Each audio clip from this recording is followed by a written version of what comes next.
Formula 1 returns to Suzuka for the Japanese Grand Prix this weekend in what will be just the third race of the 2025 season, one of, if not the earliest times ever in a season that the sport has raced in the land of the rising sun, and as Formula 1 looks to become more efficient in its travel across the globe, it seems like Japan will stay firmly placed towards the beginning of the season, and personally, I think that's a great shame, because to my knowledge, no country has decided more Formula 1 titles than Japan. Normally it's Suzuka, but Aida and also Fuji in previous years as well. 14 championships over the space of almost 50 years as an impressive record. So in today's video, dedicated to the Japanese Grand Prix, we're going to be going back through and recapping every time that a Formula 1 championship has been decided in Japan. Let's rewind the clock then back almost 50 years to one of the most iconic Formula 1 seasons of all time, 1976. Of course, younger fans of the sport will know that this championship was immortalised by the movie Rush, featuring James Hunt and Niki Lauda's World Championship battle. It really was the stuff of legend. After Lauda stormed into an early championship lead with Ferrari, James Hunt in comparison struggled to pick up results throughout a lot of the early stages, although that would all change as they went to Nürburgring. As I'm sure most of you are already aware, Niki Lauda would almost lose his life in a fearsome, fiery crash on the Nordschleife around one of the fastest sections of the circuit. His points gap would be slashed at the top of the table as he would miss two further Grand Prix after the German race, but far more importantly, it really did look like Formula 1 could be losing one of its most iconic drivers. Lauda spent weeks in hospital, he was read his last rites, and even in interviews done many years later, he recalls having dreams where he was adamant that he was going to die. He would miraculously pull through, and even more incredibly than that, still race, even against Ferrari's wishes, just 6 weeks after the accident in the Italian Grand Prix. Obviously, racing in front of the Tifosi, for a Ferrari driver especially, is going to give you that extra boost, but by the time Formula 1 arrived in the season finale at Fuji Speedway, it was a winner-takes-all affair in the Drivers' World Championship. Niki Lauda had a 3-point margin heading into the weekend ahead of James Hunt, but with heavy rain battering the circuit on Sunday afternoon in what was meant to be one of Formula 1's first live televised races across the globe. And let's be fair, for first races to be televising across the world, it was a pretty good one to start with. Mario Andretti would take pole just 300ths ahead of James Hunt. Further back in P3, Niki Lauda would line up just 3/10 off the pole position, but off the start it would be James Hunt that immediately would take the lead. Lauda, after a scary accident earlier on in the year, would famously withdraw from the race on lap 2, stating that his life was worth far more than a world championship ever would be, making James Hunt's life just a little bit easier. By lap 60 of the event though, Hunt was still controlling the field at the front, but the rain had stopped and the track was beginning to dry out late on in the event. James only needed a P4 finish with Lauda out of the Grand Prix, but after losing the lead to Mario Andretti and then second place as well to Patrick Depailler, it was starting to look a little bit shaky for the Brit in his McLaren. However, Depailler, he would suffer a puncture just a couple of laps later. Hunt was then forced into boxing himself to make sure that he didn't meet the same fate, and still with no idea, because of course there was no radios in Formula 1 cars back in the day, even at this stage, he didn't know that Hunt wasn't even in the race anymore. He would return to the circuit in P5 and then on lap 70 of 73, as other drivers struggled on their wet tyres, he would jump back past Alan Jones and Niki Lauda's teammate in Clay Regazzoni and would win one of the most dramatic title deciders of all time. It would be over 10 years before another championship would be decided in Japan, and after Fuji had been removed from the calendar after the 1976 race, Formula 1 would make its debut in 1987 at the Suzuka circuit, and this would become I would argue the iconic circuit for title deciders over the next 20 years. A lot had changed in the Formula 1 landscape since Hunt won his only world title back in 1976, and a little known team by the name of Williams had the car to beat in 1987. The car was very fast, but occasionally unreliable, but at this circuit built and owned by Honda, it would be the two Williams Honda cars that would be duking out for the World Championship crown. However, this title fight, a little bit different to all the others mentioned in this video, would actually be decided in qualifying. Tackling the fearsome S section through Sector 1, Nigel Mansell would lose the back end of his car trying to beat Nelson Piquet's qualifying time, throwing the car up in the air in a nasty crash, injuring himself in the process, and unfortunately would be forced to withdraw from that race in Japan and the season finale in Australia a few weeks later. It meant as they went into Sunday's Grand Prix, Piquet therefore had enough points that he was already world champion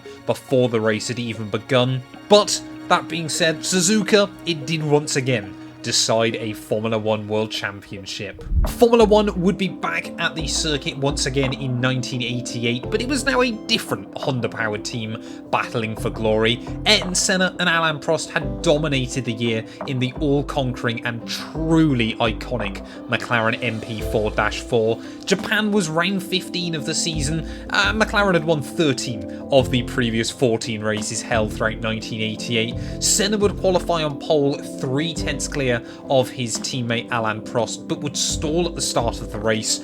Luckily though, for Ayrton, the Suzuka circuit and the run in towards Turn 1 was the only one on the 1988 calendar with a downhill run into Turn 1, so he was able to keep the wheels rolling and would get the car bump started, finally kind of re-emerging competitively all the way down in P14. Senna though, again in this car that was comfortably faster than the rest of the field, would quickly carve his way back through the pack until rain would start to fall on lap 14 of the race. This, as we often see in modern Formula 1, would create one dry line around the circuit that if you ran off of that line would make things incredibly difficult to try and hang on to your car. But by lap 27, Alain Prost had developed gearbox issues in his car. Senna would make his way through and retake the lead of the Grand Prix, and after that completely coast towards the checkered flag. So despite Alain Prost's issues, he would only finish 13 seconds behind, and it would allow Ayrton Senna to claim his first of 3 world championships. But of course, this would just be the start of the Senna-Prost rivalry at Suzuka, and it would be the only race in Japan in which their rivalry ran fairly kind of smoothly. For the 3rd year in a row then, Suzuka would host yet again a World Championship decider in 1989, and due to the way the weird point system worked with dropped race results in the 1980s, Alain Prost would guarantee himself the World Championship if Ayrton Senna failed to finish the race, whereas despite being 16 points behind heading into the Grand Prix, if Senna won the Japanese Grand Prix, he would guarantee himself World Championship glory, simply because of how many results were dropped. Your worst results from the year will be dropped from your overall standings. It basically meant that Senna would have too many wins that Alain Prost couldn't catch back up with. Tensions within McLaren, though, quite famously at this point had reached breaking point. Prost had already confirmed that he was going to be leaving McLaren at the end of the season to go to Ferrari, and he had also claimed throughout the entirety of 1989 that Honda had been favouring his teammate with extra power during qualifying and better engines generally throughout weekends. Senna did then admittedly go on to take 1.7 seconds clear of Alain Prost in qualifying, and it's safe to say I think those theories were backed up once again. Although the antics would continue as they went into the race, when Alain Prost had his gurney flap removed from his car to help with straight line speed. Normally, when decisions like these were made within the team, obviously if a driver had made that call, then their teammate would be told. Alain Prost did this very quietly with a few of his engineers that he felt very close to, so Senna had no idea when they got onto the grid that this had happened. Prost would then jump Senna off the start and control the race in the early laps just like he'd done the year before, and it was safe to say the Frenchman had completely set up his car for race trim, whereas Senna, often was the case back then, would try and go ridiculously quick on a Saturday and then try and control the field at the front come Sunday afternoon. Senna, though, refusing to give in, would finally catch back up to Alain on lap 40 of 52, and for the next 5 laps the pair were just so close, battling all around the circuit with the gap floating at less than a second. Ayrton Senna was putting as much pressure as he could on Alain Prost, and finally on lap 47 he would make his move, diving to the inside at the Casio Triangle in what still to this day is one of Formula One's most controversial moments. Prost would turn in as soon as he saw the Brazilian down the inside, in his words, to make the apex, claiming that he didn't know Senna went for the move, but in my humble opinion, looking back through the footage and all of the angles that have become available in the years since this incident, I think it's safe to say that Alain Prost turned in too early to try and make sure that Senna didn't make it through. Both cars would go down the escape road completely locked together and badly damaged, and Prost would immediately jump out of his car and make his way back to the pit lane in one of his last ever races for McLaren. Senna, though, on the other hand, despite the car being damaged, would get the marshals signal to them to head over to his car and try and give him a bump start so he could continue. He would pit, get a new front wing, come back out onto the circuit and retake the lead of the race in the final few laps, and would claim the victory in what you think would be his second World Championship. For him, though, he would be disqualified after the race for not completing the full race distance because of the chicane he cut, with the then FISA, what is now effectively the FIA president, Jean-Marie Balès, claiming that what Senna should have done after the crash was turn around on the escape road and drive backwards onto the circuit. With Senna's DSQ, it would mean Alain Prost would join a very exclusive club of 3-time Formula 1 world champions, but we are just scratching the surface of the controversy between these two. When F1 rolled back into Japan in 1990, staggeringly for the 3rd year in a row, it would be Senna and Prost once again battling for the world championship, but this time round it felt like the tables had been turned. Prost needed to win the Grand Prix to keep his title hopes alive. Having moved to Ferrari, Prost's season had been shaky at best, but he did come to Japan with a slim chance at a 4th world title. For the 3rd year straight, though, it would be Ayrton Senna who would take the pole position, and for the 3rd year straight, it would be Prost who would take the lead off the start on the run down in towards turn 1. I don't know what it is about Suzuka or just the Japanese Grand Prix generally, but it seems like in almost every single one of these championship deciders, P2 seems to be the place to start the Grand Prix. But unlike the previous years where the battles had raged on throughout the entirety of the Grand Prix, Senna, like I said, he just needed to make sure that Prost didn't finish the race, and that's exactly what he did in towards turn 1. Now, Senna claimed he tried to brake at the time, but then would later admit before his unfortunate death in 1994 that he did just try and get payback against Alain Prost for what he did in 1989. Staggeringly, Senna didn't actually get disqualified for this incident. I think he just about made it plausible enough at the time, and he would therefore get redemption for 1989 and would claim his 2nd world championship. But between those 2 years, just the most iconic kind of Suzuka moments, and that would continue as we went into 1991. Once again, the World Championship would be decided here at Suzuka, but in a very different context. There were still a couple of races to go of the season. Nigel Mansell, he needed to win the Grand Prix against Ayrton Senna just to try and keep his title hopes alive. For Senna, if he didn't win this weekend, he would still carry on the title fight, and it looked kind of all but a case of when rather than if he would be world champion. It would be Senna's teammate, though, the Austrian Gerhard Berger, who would take the pole ready for the race, and with the 2 championship rivals less than a quarter of a second away from the Austrian, P4 would be claimed by Alain Prost, but he was 2 seconds away from your top 3 contenders. Senna would successfully defend from Mansell off the launch, and by lap 10, after trying to apply huge pressure to both of the McLaren cars who were running 1 and 2, Mansell would make a mistake down at turn 1, F1, spinning off, and for the second time in 5 years, Nigel Mansell's World Championship hopes would be dashed at Suzuka, leaving him stuck in a gravel trap. And it would also mean for the third time in 4 years, Ayrton Senna was crowned Formula 1 World Champion at the iconic Suzuka circuit in front of obviously the adoring Japanese fans. Kind of the relationship between Senna and Japan was always one of great history and of real significance as well. Japan, though, after this, would take a 4-year hiatus of deciding world championships after the dominance of Williams in 1992 and 1993, allowing Nigel Mansell to finally claim his first world championship and Alain Prost to wrap up his 4th world championship with races to spare. It would be Schumacher, of course, that would win his first title in 1994 out at Adelaide, and 1995 would see the only F1 World Championship settled at Aida.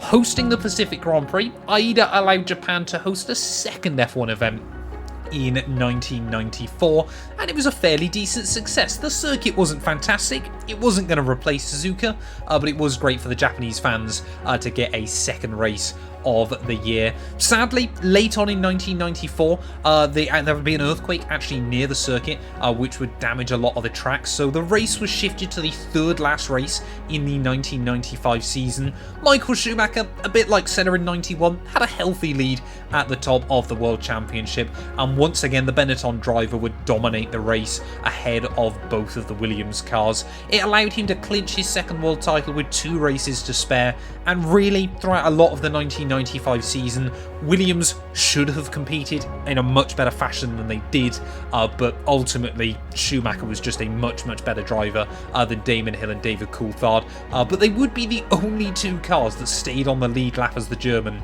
over the 83 lap event. And of course, once we got back to Suzuka in 1996, again, another iconic F1 World Championship decider was going down. Formula 1, it felt like it had returned to what made it great less than 10 years before. Just like in 1987, it was the 2 Williams drivers fighting for the crown. But Jacques Villeneuve, he needed to win the race, with Damon Hill failing to score a point to steal away the victory in just his rookie campaign. 1996 for Jacques Villeneuve, I honestly think he probably should have won it. He got very unlucky on quite a few occasions over the course of the year, but he would claim his 3rd pole position of the season to try and give himself a fighting chance. But at the then record time, Hill starting right behind him, the Canadian needed a miracle, and it would get even worse for Jacques as he would get jumped on lap 1, again seemingly proving that P2 seems to be the place to start here at Suzuka. With Hill now in the lead and storming away, as we had seen Prost do so many times before, Jacques would be all the way down to 6th place in the early laps and would struggle to fight his way back through before a wheel-bearing failure on lap 37 would ultimately seal his fate. The car having to be pulled over down at turn 1. Famously though, for Damon Hill and commentated by Murray Walker, Hill would become the first ever son of an ex-Formula 1 world champion to claim the world title for himself, and as the blue and white Williams would cross the line, Murray Walker would famously exclaim that he had to stop commentating because he had a lump in his throat, and in kind of that lovable Murray Walker fashion, without even trying, kind of the most iconic moment from this Grand Prix is Murray Walker's commentary, and I think, as always, it just goes to show, kind of, like I said, when he's not even trying to, Murray always found a way to steal the show. After more controversy in 1997, where Schumacher again tried to crash into a Williams, but this time to no avail, obviously that race being out at Jerez, the season would once again return to Suzuka for the final race of 1998, in what would lead us into a brilliant 3-year spell of McLaren versus Ferrari. This, ultimately, I think, is one of the most underrated kind of eras in Formula 1, and I think it's generally kind of underrated because Schumacher even and Hakkinen got on quite well. For the first time since 1990, though, it would be McLaren versus Ferrari fighting for the World Championship. This time round, though, with Mika Hakkinen just requiring a P2 finish to seal the championship from Michael Schumacher. It would be the German, though, who would take pole position into the event, but as we've seen so many times, like I keep saying, P2 apparently is just the place to start here, because unfortunately for the German, he would actually stall his car on the grid before an aborted start. And of course, obviously, if you stalled your Formula 1 car on the grid, you then have to start the race from the rear of the field. That then meant, obviously, Häkkinen had a clear run down in towards turn 1. And to be completely honest, Häkkinen probably should have won the World Championship before this season finale. McLaren generally over the course of 1998 had the fastest car. There'd have been a few opportunities throughout the course of the year where they hadn't really capitalised. But yeah, with Häkkinen in clear air and Schumacher way down the order, Häkkinen walked this one. Like, it was arguably one of the most anti-dramatic title deciders here. Probably only better than 1987, where of course it would be, decided before they even got into the Grand Prix. Häkkinen would walk away from the rest of the field. The only thing that would ever have stopped him would have been a mechanical failure. But it would be Schumacher, though, that would pick up the damage, unfortunately, in the Grand Prix. A puncture would put pay to his already slimming championship chances on lap 37. And Finland would once again have another world champion. 1999, though, would be the second of our McLaren versus Ferrari triple over the turn of the millennium. But this time around, it wasn't Häkkinen versus Michael Schumacher. It would be Häkkinen versus his unlikely rival in Eddie Irvine. Of course, Michael Schumacher broke his legs early on in the year after a crash at the British Grand Prix. And honestly, looking back now, again, a little bit like 1998, I think had Schumacher not had this accident, he probably would have dominated the World Championship. But as has been the case for both 7-time Formula 1 World Champions, they have a tendency to let one or two slip through their fingers. For Eddie Irvine, though, he knew this was his one chance to try and win a World Championship. Häkkinen, he just needed to win the Grand Prix. He was actually 4 points behind Irvine heading into the final race of the year. Otherwise, if Häkkinen didn't win, all Irvine had to do was just finish right behind him on the road and he would be champion. It would be Schumacher, though, that once again would take pole position, actually his second in a row after returning to the support out in Malaysia. But a disastrous qualifying for the Irishman would see him 1.5 seconds behind his teammate by the end of qualifying, trailing both McLarens and Heinz-Harald Frentzen, who had just been knocked out of the World Championship fight in the race before. As was the theme, though, at this point for Michael Schumacher, for anybody that started in pole position, it would be a curse. For the second year in a row, Häkkinen, who qualified P2, would lead the field in towards turn 1, and although obviously Schumacher wasn't fighting for his own world championship, he was doing everything he could to help Ferrari's hopes at the top of the table, and of course trying to win them a Constructors as well for the first time in many, many years. Häkkinen, though, would build up a lead of about 5 seconds ahead of Michael Schumacher, but just to give you an idea of how kind of above everybody else these two were, it would be Häkkinen and Schumacher, a 5-second gap, and then 90 seconds back. Eddie Irvine would come through in P3. He knew it would be his only real shot at a World Championship. He knew he messed it up on Saturday, but ultimately he did not have the pace to keep up with either Schumacher or Häkkinen here. And, well, had Michael been able to get ahead of Mika, it would have been Irvine's title and Ferrari's drought would have been ended. But it did mean, as we went into 2000, that Häkkinen and Schumacher each had 2 World Championships to their name. And the turn of the millennium would see our final of this great trio of title deciders. Häkkinen, though, by the time they got to Suzuka, he had a mountain to climb. Unlike the last couple of years where things had looked pretty good for him, 8 points behind Schumacher, he needed to beat the German to keep the championship fight going into the season finale actually back in Malaysia. I completely forgot, as a bit of a side note, that Sepang hosted the championship finale one year, but of course people kind of forget about it because the World Championship had already been decided.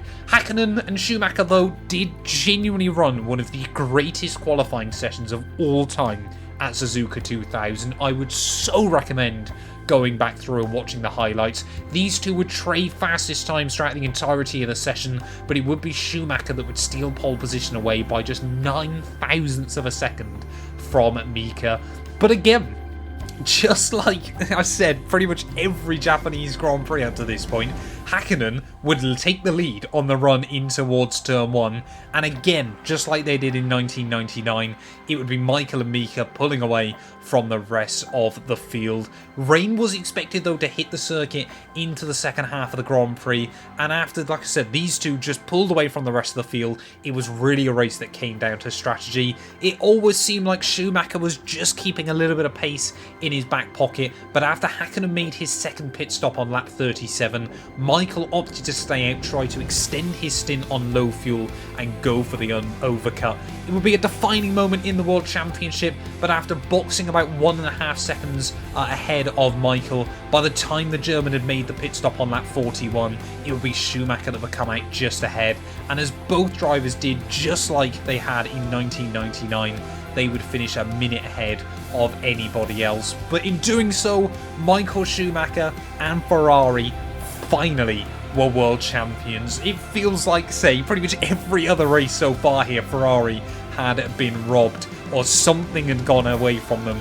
But ultimately, yeah, Schumacher would end his 5-year drought of Formula 1 world titles, and Ferrari, well, they had waited over 20 years to finally win a world championship, and they had done it even with a race to spare. The 2000, though, decider would set the tone for the next few years in Formula 1, despite the fact Mika has come so close to a third world championship.